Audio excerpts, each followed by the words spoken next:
Dans cette prochaine vidéo, nous allons voir comment changer un contact d'une campagne à une autre. Donc, imaginons qu'il y a quelques semaines, vous avez rencontré un acheteur potentiel et puis vous l'aviez ajouté avec le plus ici, en entrant toutes ces informations. Le titre, et vous aviez accédé, acheteur potentiel, ici, vous avez fait le save. Donc, le système lui a gardé ce contact-là et l'a automatiquement assigné à la campagne d'acheteur potentiel. Maintenant, cet acheteur-là nous rappelle 3 semaines plus tard et nous dit, ben écoute, oui, ça m'intéresse, je voudrais acheter cette propriété-là, donc bravo.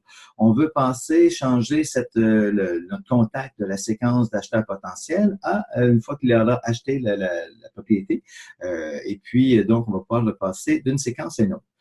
Comment on peut le faire? On l'avait vu, le détail d'un contact, que tout se passe par les notes.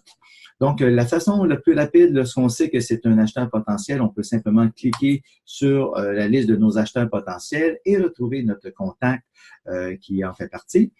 Si je clique sur mon contact, je vais retourner à sa fiche détaillée. Et on avait vu que lorsqu'on ajoute des notes, on peut garder tout l'historique.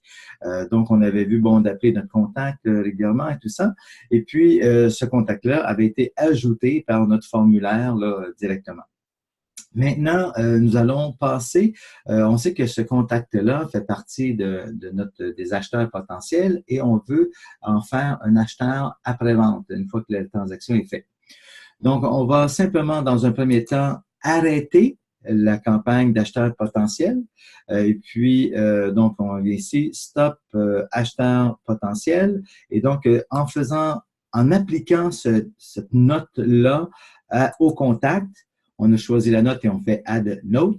Et puis, le système va simplement arrêter la campagne pour ce contact-là. Il va retirer le contact de la campagne. Et puis, maintenant, le contact fait partie toujours de notre base de données, mais ne reçoit plus de messages associés à la campagne acheteur potentiel.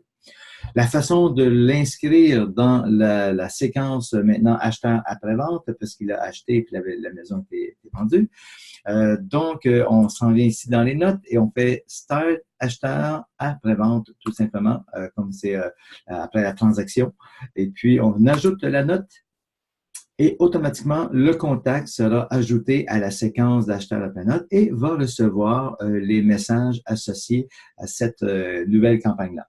Rappelez-vous que toutes les campagnes ont un délai de 24 heures. Donc, à chaque fois qu'on ajoute un contact à une campagne, il y a un délai de 24 heures justement pour s'assurer que si jamais on s'est trompé de note ou quoi que ce soit, qu'on peut rectifier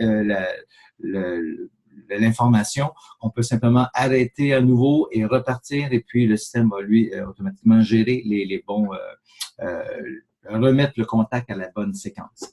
Donc, c'est tout pour ce module et on va voir tantôt dans une autre vidéo comment bien affecter chacune des campagnes ici. Et c'est très important de savoir à quel moment il faut partir chacune des séquences. Donc, à bientôt.